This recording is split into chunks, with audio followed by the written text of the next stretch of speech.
They say love conquers all, but they never mention the price. Eleanor Whitmore was about to discover that some loves are worth paying any cost, especially when the cost might be everything she held dear.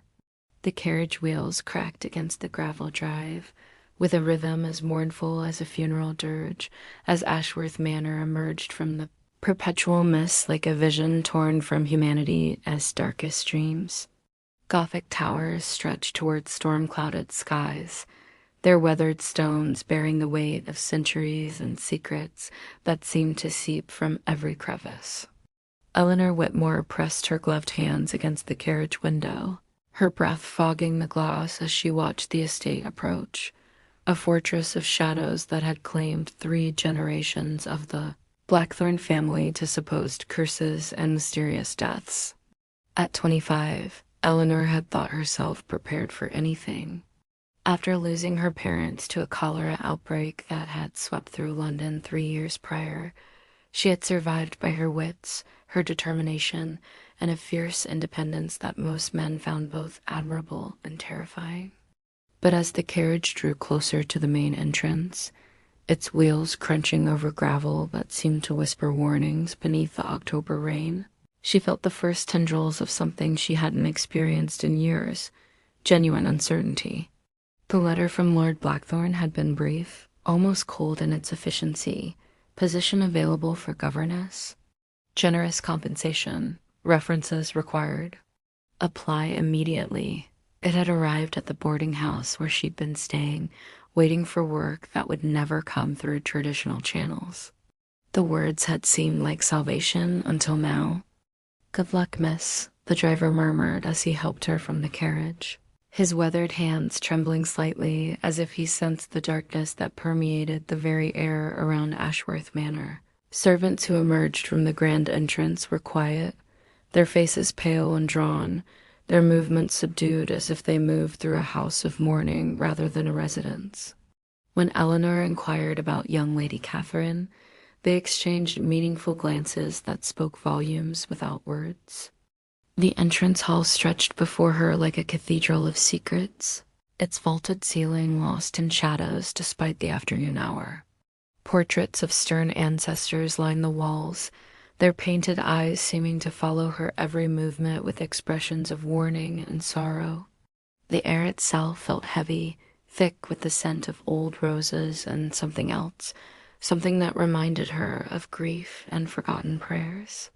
"Lady Catherine is in the West Wing," Mrs. Graves, the housekeeper, said, her voice barely above a whisper. The woman's black dress seemed to absorb light rather than reflect it, and her pale hands moved with the careful precision of someone who had learned to navigate a house where every footstep might disturb sleeping ghosts. "She's special, different. She sees things others cannot."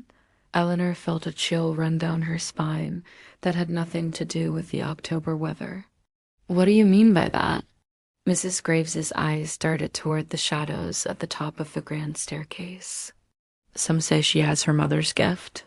Others say she has her father's curse. Either way, the child sees more than she should, knows more than is natural for one so young." As if summoned by their conversation, a small figure appeared at the top of the staircase. Lady Catherine Blackthorn was 8 years old, but possessed eyes that had seen too much, understood too much. Her dark curls framed a face that would grow into devastating beauty, but right now she was simply a child who seemed to carry the weight of centuries in her slight shoulders. She wore a dress of deep blue velvet that should have made her look like any other privileged child, but instead made her appear as if she were made of moonlight and shadows. "Miss Eleanor," Catherine said, her voice carrying a strange formality that seemed at odds with her youth. "Are you here to help Uncle Matty? He needs help. He's so very lonely." Before Eleanor could respond, the sound of heavy footsteps echoed from somewhere deep within the manor's depths. The servants scattered like leaves before a storm, leaving Eleanor alone with Catherine and the growing certainty that she had entered not just a house, but a living entity that fed on secrets and sorrow. Through an ornate doorway that seemed to breathe with anticipation, Eleanor glimpsed something that made her breath catch in her throat. Beyond the French doors lay the rose garden, a miracle of blooms that shouldn't exist in October's grasp. Red roses bloomed impossibly in the autumn air, their petals so perfect they seemed painted rather than grown. And there, tending to these impossible flowers with meticulous care that spoke of both love and desperation, stood a man whose very presence transformed the entire atmosphere of the manor.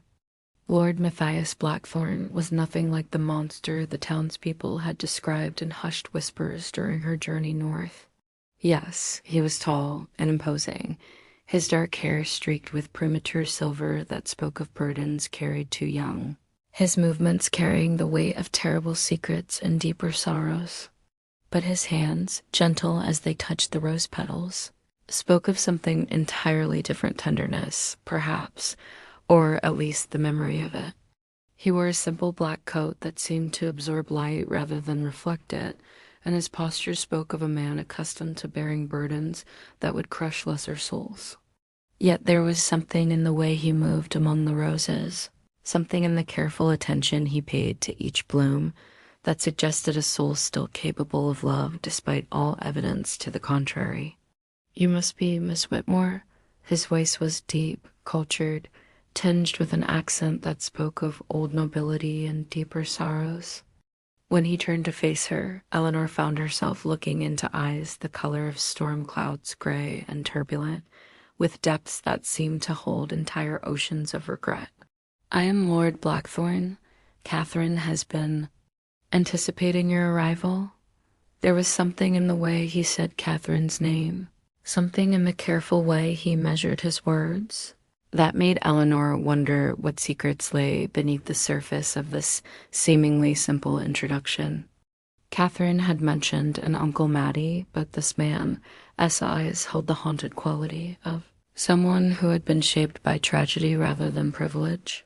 "Catherine seems like a remarkable child," Eleanor said, choosing her words carefully. She had learned long ago that in houses like this, every word carried weight. Every observation might be a key to understanding the deeper mysteries that surrounded her. Matthias's expression shifted almost imperceptibly, his storm-gray eyes darkening with something that might have been pain or perhaps recognition. "She is unique. Her mother was unique as well. Sometimes I wonder if uniqueness is a blessing or a curse in this family, the way he said this family made." Eleanor's skin prickled with unease. There was finality in his tone, as if he were speaking of something that had already been decided, already sealed by fate or circumstance beyond his control. That evening, after Catherine had been settled in her quarters, and Eleanor had been shown to her own room, a chamber that seemed to have been prepared for someone who would never arrive, Eleanor found herself drawn to the manor's library.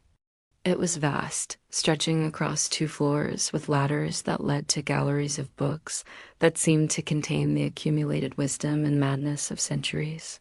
The library's warmth was a stark contrast to the chill that seemed to permeate the rest of the manor. Leather-bound volumes lined the walls from floor to ceiling, their spines bearing titles in languages Eleanor recognized, and others that seemed to belong to dreams rather than reality.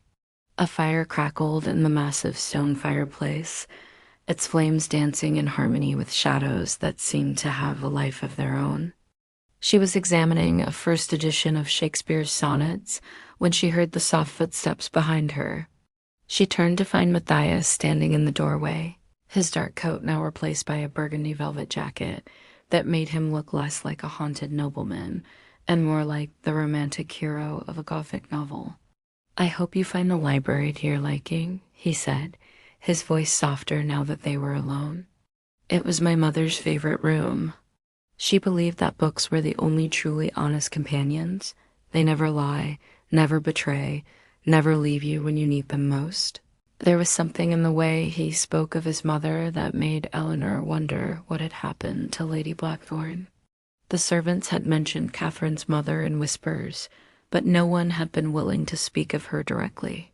Your mother sounds like she was a remarkable woman, Eleanor said carefully. Matthias moved deeper into the library, his fingers trailing along the spines of books as if he were greeting old friends. She was. She was also the last person in this family to die naturally. He paused, his hand resting on a volume of poetry. That was 7 years ago. Since then, death has become complicated in this house. The words hung in the air between them like a challenge or perhaps a warning. Eleanor felt the weight of unspoken truths pressing against her consciousness, demanding recognition but refusing to reveal themselves easily. Complicated how? She asked, though part of her wondered if she really wanted to know the answer. Matthias turned to face her fully, and in the firelight his features seemed to shift and change, revealing glimpses of the man he had been before tragedy had carved its permanent mark upon his soul. Some say this house is cursed. Others say the Blackthorn bloodline carries a madness that manifests in violence and death. I say that some families collect tragedy the way others collect art carefully, deliberately, and with a terrible kind of pride. As if summoned by their conversation, Catherine appeared in the library doorway. She wore a white nightgown that made her look like a ghost, and her dark eyes held depths that seemed far too old for her 8 years. "Uncle Matty," she said, her voice carrying a strange formality that seemed at odds with her youth. "You should tell Miss Eleanor about Mother. She needs to know the truth before it's too late." Matthias's face went pale, and for a moment Eleanor thought he might object, might send Catherine back to bed with gentle firmness. Instead, he knelt down to the child's level, his expression softening in a way that revealed the depths of love he felt for his niece. "Catherine," he said gently, "some truths are not meant for everyone, but Eleanor has to know." Catherine continued, her small voice cutting through the library's shadows like a blade of pure truth. "Mother left messages. She's been trying to tell someone for 7 years, but no one would listen to a child. No one believed that Lady Catherine Blackthorn could speak to her dead mother." The words hung in the air like a spell being cast, and Eleanor felt the room temperature drop several degrees, as if Catherine's declaration had somehow opened a doorway between worlds. Matthias's face had gone completely white, his storm-gray eyes wide with a mixture of terror and desperate hope that made Eleanor wonder what exactly Catherine was about to reveal. "Catherine," Matthias said carefully, "perhaps we should discuss this in the morning, when—" "No." Catherine's voice carried an authority that belonged to someone far older than 8 years. "Mother says Eleanor is the one. She says Eleanor has the sight too, even if she doesn't know it yet. The timing is perfect, Uncle, don't you see? The roses are blooming in October, and Eleanor has the same eyes as Grandmother Viola." Eleanor felt a chill that had nothing to do with the library's temperature.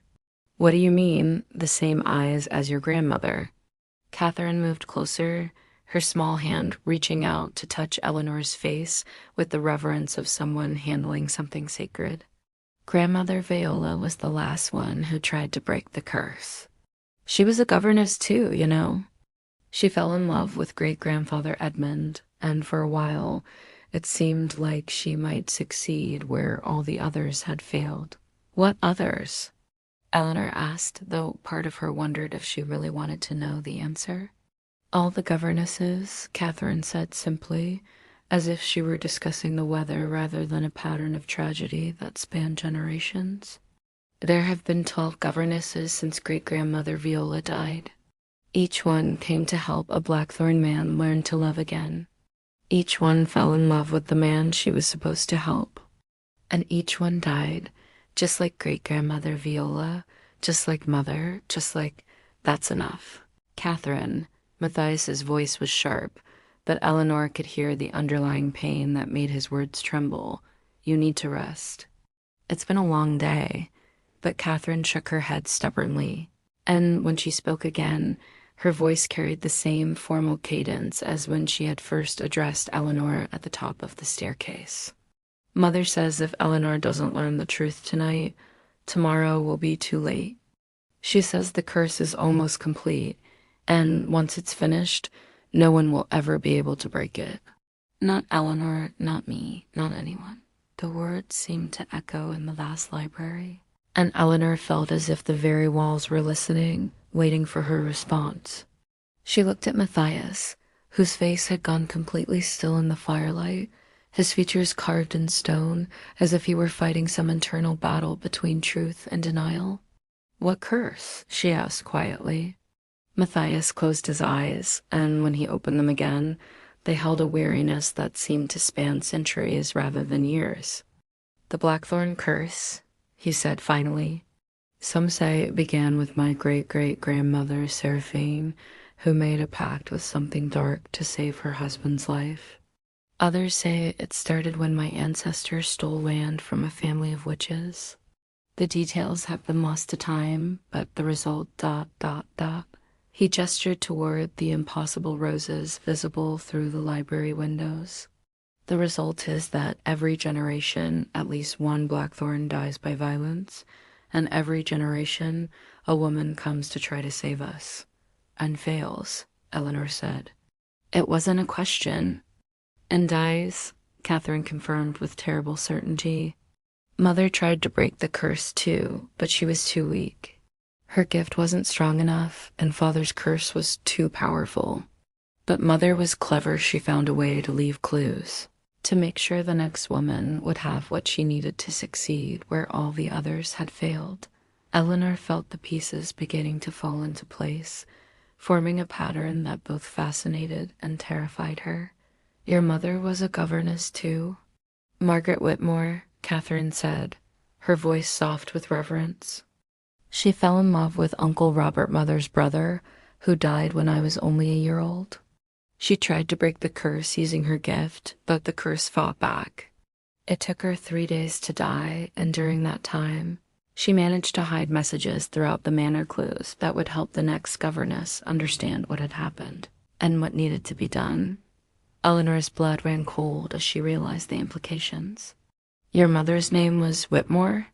And yours is Whitmore too," Catherine said with the simple confidence of a child stating an obvious fact. "Mother said the name was important. She said blood calls to blood, and that someone with the Whitmore bloodline would have to be the one to break the curse that had trapped the Blackthorn family for 7 generations. Matthias stepped forward, his movements sudden and desperate. "Catherine, that's enough. You're frightening Miss Whitmore with these stories." But Eleanor wasn't frightened, at least, not in the way Matthias seemed to think. Instead, she felt a strange calm settling over her, as if pieces of a puzzle she hadn't even known she was solving were finally falling into place. She thought of her mother's locket, the one she had inherited along with a few precious family letters. She thought of the dreams she had had since childhood, vivid, impossible dreams of Gothic manors and roses that bloomed out of season. "What kind of clues?" she asked Catherine quietly. "Your mother, my ancestor, what exactly did she leave behind?" Catherine's face lit up with the joy of someone finally being believed. "She left letters hidden in places that only someone with the sight could find. She hid a key inside her jewelry box that opens the room where great-grandmother Violet's diaries are kept. And she left instructions written in blood on the walls of her own bedroom, warning about the night of the final ritual. Night of the final ritual? Eleanor felt as if she were drowning in secrets, each revelation leading to deeper mysteries. Catherine nodded solemnly. "The curse completes itself every 70 years, on the anniversary of the original pact. Great-grandfather Edmund made the original deal 70 years ago, and the curse has been building power ever since. Tomorrow is October 13th, the 70-year anniversary. If the curse isn't broken by midnight tomorrow, it will become permanent. No one will ever be able to break it, and the Blackthorn family line will end with Uncle Matty." Eleanor looked at Matthias, whose face had gone completely gray. "Is this true?" For a long moment, he said nothing. Then, with a gesture that seemed to carry the weight of his entire family's tragedy, he nodded. 70 years ago, my great-great-grandfather Edmund was dying of a plague that was ravaging the countryside. My great-great-grandmother Seraphine was desperate to save him, and she made a bargain with something that claimed to be a demon but might have been something far worse. In exchange for Edmund's life, she promised that every generation, the family would pay the price in blood and sorrow. But that doesn't make sense, Eleanor said, fighting to keep her voice steady. If Seraphina made the bargain to save Edmund, why would the curse threaten the family line? Because, Catherine said quietly, the thing she made the bargain with wasn't what it seemed. It was actually something that fed on sorrow and grief, something that needed the Blackthorn family to suffer for its own purposes. Seraphine realized what she had done too late, and she spent the rest of her life trying to break the curse she had created. Matthias sank into a nearby chair, suddenly looking every one of his 32 years. My great-grandmother Viola came the closest to breaking it. She discovered that the curse could only be broken by a woman who shared both bloodlines, someone who had Whitmore determination and Blackthorn magic. But she died before she could complete the ritual. And your mother? Eleanor asked. Margaret tried to follow Viola's notes, but she didn't have Viola's power, and she didn't have enough time. She managed to discover the truth about the curse, but she didn't have Viola's power or knowledge. She managed to discover the truth about the curse, though how it works, what feeds it, and why it keeps the Blackthorn family trapped in this cycle of death and despair. Eleanor felt the library around them, seemed to pulse with an otherworldly energy, as if the very walls were holding their breath. What did she discover? Catherine moved closer to the fire, her small hands clasped behind her back in a gesture that reminded Eleanor uncomfortably of someone much older. The curse isn't just about death, it's about love. The thing that made the bargain with great-great-grandmother Seraphine feeds on love that turns to grief, on hope that turns to despair. Every time a governess falls in love with a Blackthorn man and then dies, the curse grows stronger. And every time the curse grows stronger, Matthias added grimly, it becomes harder to break. My great-grandmother Viola came the closest because she discovered that the curse could only be broken by someone who was willing to sacrifice their own happiness for the sake of others. But she couldn't do it. She fell in love with Edmund and couldn't bear to leave him. Eleanor felt a chill that had nothing to do with the October night. What exactly would breaking the curse require? It requires a woman who can see through the curse's deceptions, Catherine said, her voice taking on a strange, echoing quality that seemed to come from somewhere beyond her 8 years. Someone who can recognize true love when it appears, even when it's disguised as something else. Someone who can perform the ritual of severing while still holding on to love for the person they are trying to save. The ritual of severing, Eleanor repeated, the words feeling foreign on her tongue. Matthias stood and moved to the window, his reflection ghost-like in the glass. It's an old magic, older than Christianity, older than recorded history. The ritual requires 3 things: the blood of someone who shares both bloodlines, the heart's blood of the one cursed, and the willing sacrifice of love itself. The person performing the ritual must be willing to give up their own chance at happiness to save everyone else. And if they succeed, the curse breaks forever. The Blackthorn family is free, and the thing that has been feeding on our sorrow for 7 generations loses its power over us. Matthias turned back to face them, his storm-gray eyes holding depths of pain and hope that made Eleanor's heart ache. But if they fail, if they fail, Catherine said quietly, they die, and the curse becomes stronger than ever. That's what happened to great-grandmother Viola. She started the ritual, but couldn't complete it because she loved Edmund too much to let him go. The curse took her life and used her love against her. Eleanor felt the weight of centuries pressing down on her shoulders. And your mother? Margaret was clever, Catherine said, her voice brightening slightly. She realized that she might not have Viola's power, but she had something else. She had time. She spent months learning everything she could about the curse, about the ritual, about the thing that had made the original bargain. And she discovered something that Viola didn't know. What was that? The curse isn't just one spell, it's actually 3 separate enchantments, each one feeding on the others. There's the death curse, which ensures that Blackthorn men die violent deaths. There's the love curse, which traps women in cycles of unfulfilled love and tragic death. And there's the binding curse, which keeps the family tied to this place. Unable to leave or find peace, Eleanor felt her mind racing, trying to process the implications. So breaking the curse would require breaking all 3 enchantments? Exactly, Catherine said with the satisfaction of someone who had finally been able to share important information. And Margaret discovered that each enchantment can only be broken by someone who has experienced it firsthand. The death curse can only be broken by someone who has faced their own mortality and chosen to fight for others.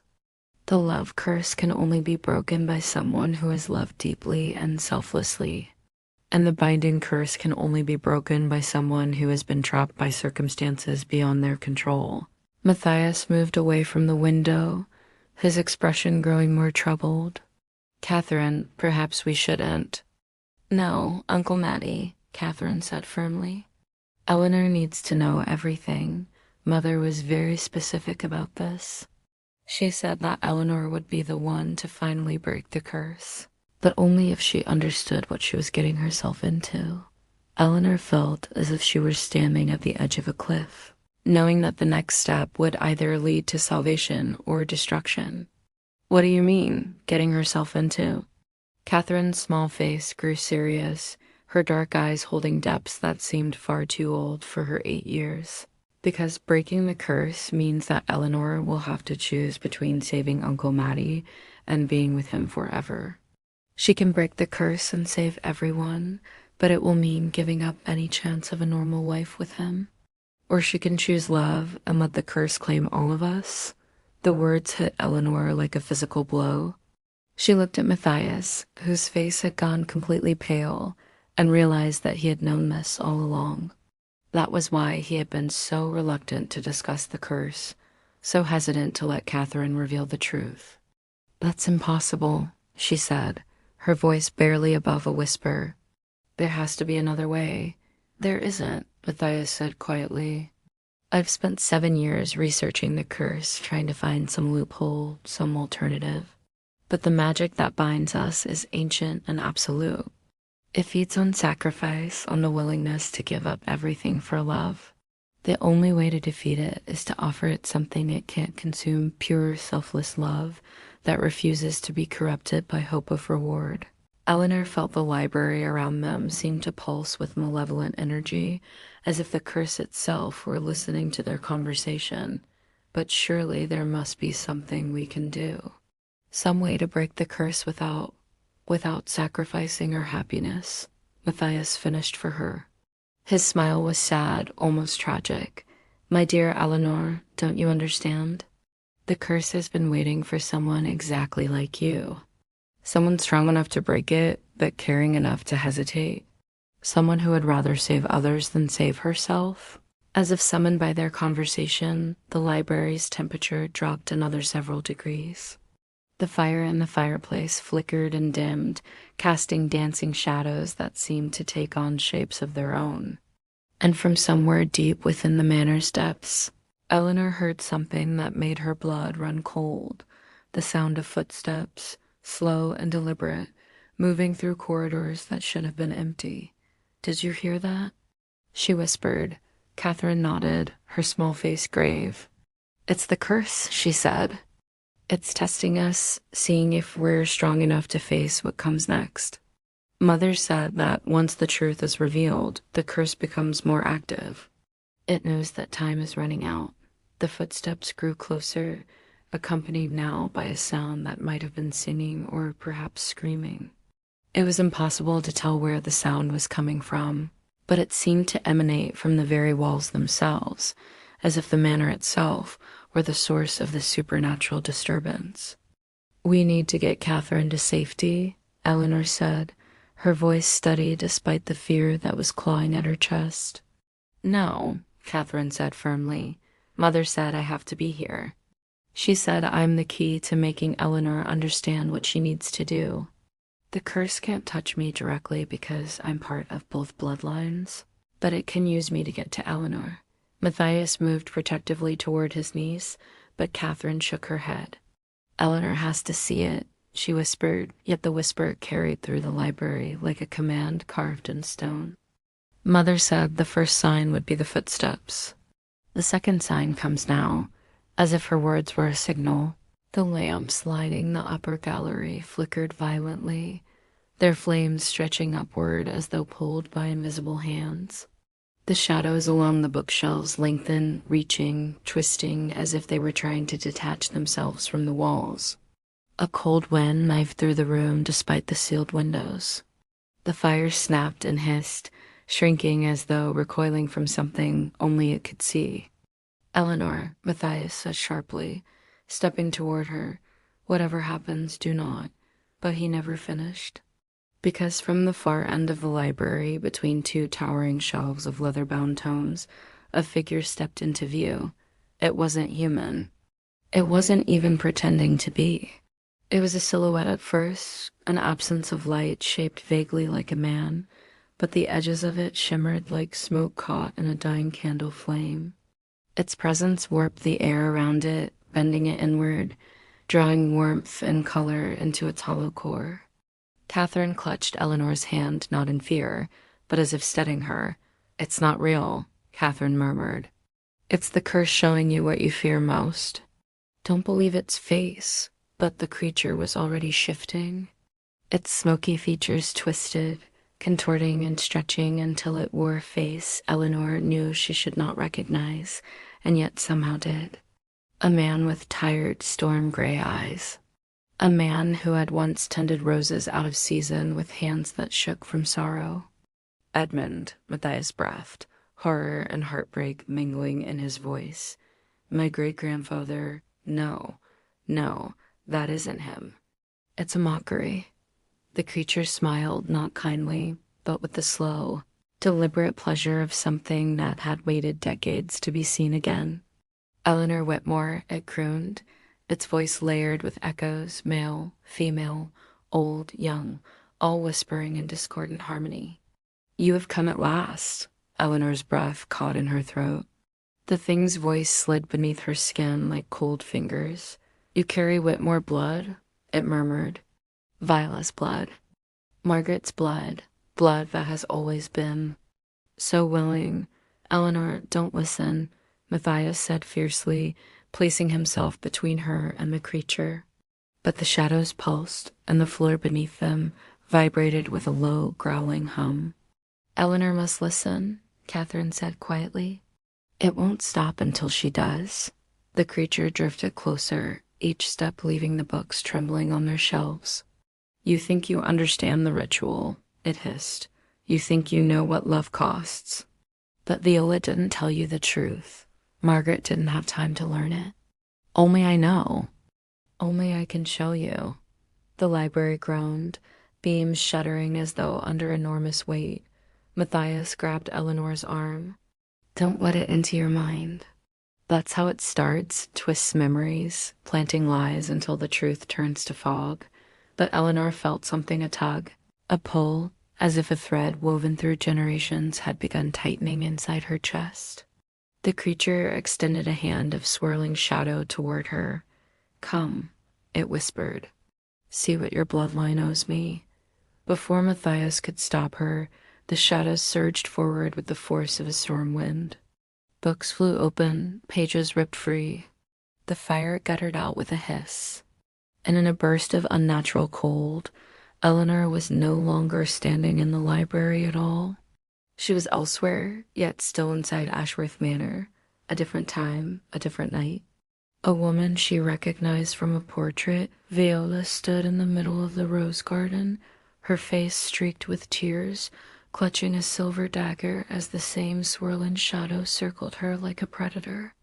Viola's voice echoed across time, raw and breaking. "I love you, Edmund, but I cannot give you what it wants." I cannot. The vision shattered. Darkness swallowed everything. Then Eleanor. Catherine's voice pierced the void, pulling her back, anchoring her. Come back. Mother said you must never let it keep you. With a gasp like waking from drowning, Eleanor staggered backward. The library snapped back into focus. Matthias grabbed her before she fell. Catherine stood before them, both small, pale, fierce, her eyes glowing with a strange, ancient certainty. Now you understand, she said softly. The curse shows what was lost to break what must be saved. It wanted you to see Viola's last choice. Eleanor's heart hammered in her chest. She refused to sacrifice her love, and the curse fed on it, Catherine whispered. It wants you to do the same, to love Uncle Matty so much that you fail like the others. Eleanor looked at Matthias. And in that moment, she realized with a terrible clarity that the curse had chosen its battlefield well. Catherine stepped toward Eleanor, lifting her chin with a hand so gentle it trembled. Tomorrow night, she said, you'll have to decide if your love is strong enough to let him go. The room fell silent.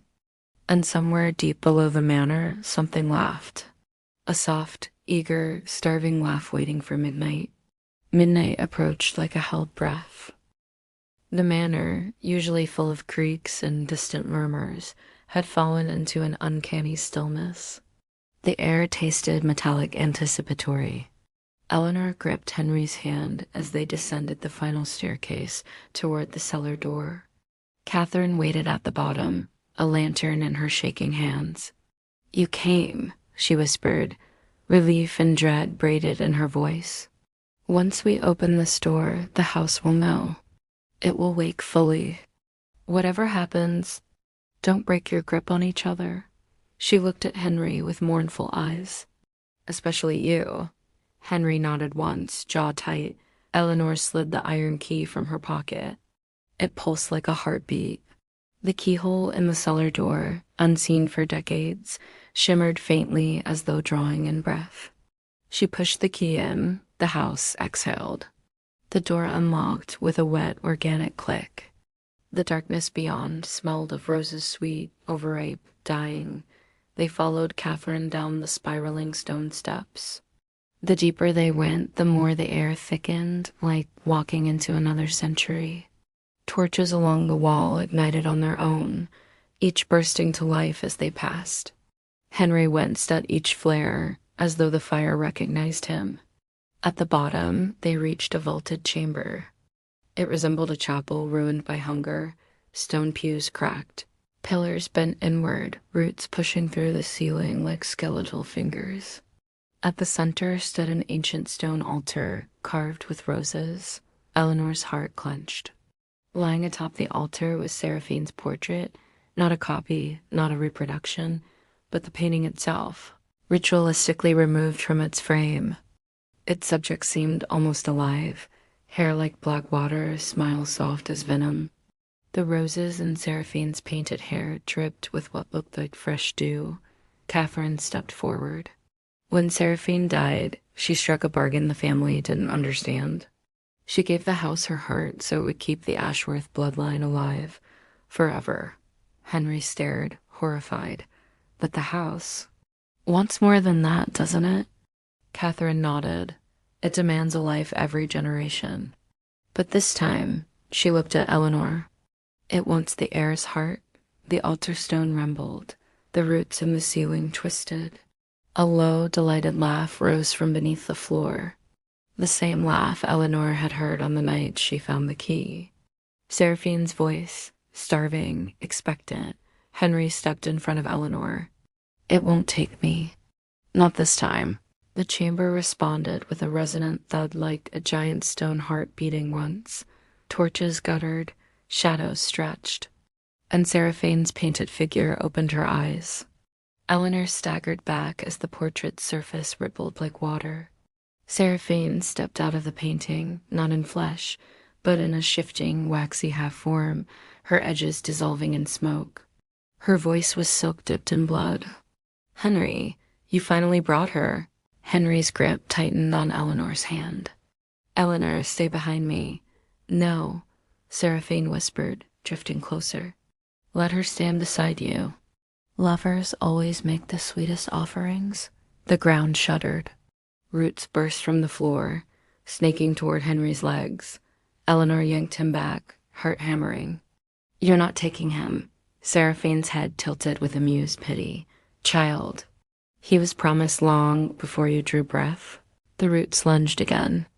Eleanor dragged Henry behind a fallen pillar. What do we do? Catherine, what do we do now?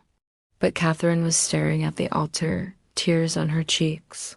He can choose to give himself, or you can choose to release him. Eleanor's voice broke. Release him how? How? The answer came from Seraphine's smiling mouth. Let him die, Eleanor. That is mercy, Henry gasped, staggering as though something pulled at his chest.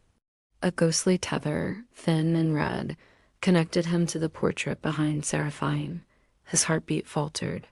Eleanor screamed, wrapping her arms around him.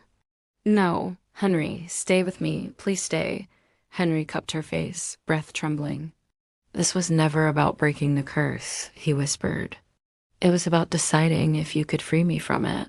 He pressed something into her palm, the iron key, still warm. Use it, he said, and this. For both of us. Behind them, Seraphine's laugh rose to a wild crescendo. Eleanor stumbled toward the altar, key in hand. The stone roses carved along the edges shifted, their petals opening like jaws. A small, rusted lock sat beneath Seraphine's painted heart hidden until now, revealed only at the ritual's climax. The lock glowed faintly. It waited, Catherine cried out. Eleanor, once you turn that key, his bloodline ends, Henry ends. The house will starve. Eleanor's vision blurred with tears. Behind her, Henry fell to one knee, the tether pulling harder. Seraphine reached for him. Come, child. Your heart belongs to me, Eleanor screamed and slammed the key into the lock. For a moment, everything went silent. Then she turned the key. A detonation of light erupted from the lock, from the altar, from Henry's chest. The house screamed, a deep, furious howl rattling centuries of stone. Seraphine shrieked, her form fracturing like glass struck from within. No, you don't understand. I kept this family alive. I kept its name, its power, the rest dissolved into dust. The tether snapped. The roses carved into the altar withered into black ash. The portrait curled and burned without flame. The manor shook, beams groaning, walls cracking. Catherine shielded her face. Eleanor, Henry, hold on. Eleanor rushed to Henry as he collapsed. She caught him, pulling him against her chest. Henry, look at me, stay, awake, stay. He opened his eyes slowly. No shadows in them, no tether, just Henry. It's quiet, he whispered. The laugh is gone. The ceiling cracked. Dust rained down. Catherine grabbed them both. We need to leave now. They burst out of the cellar as the first cracks split the hallway walls.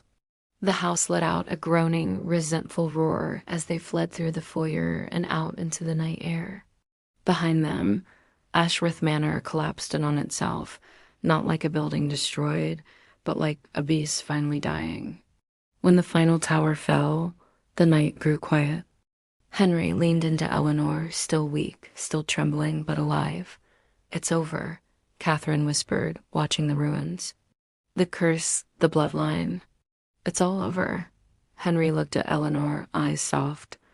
You chose to free me, he murmured. Eleanor held him tightly. I chose you.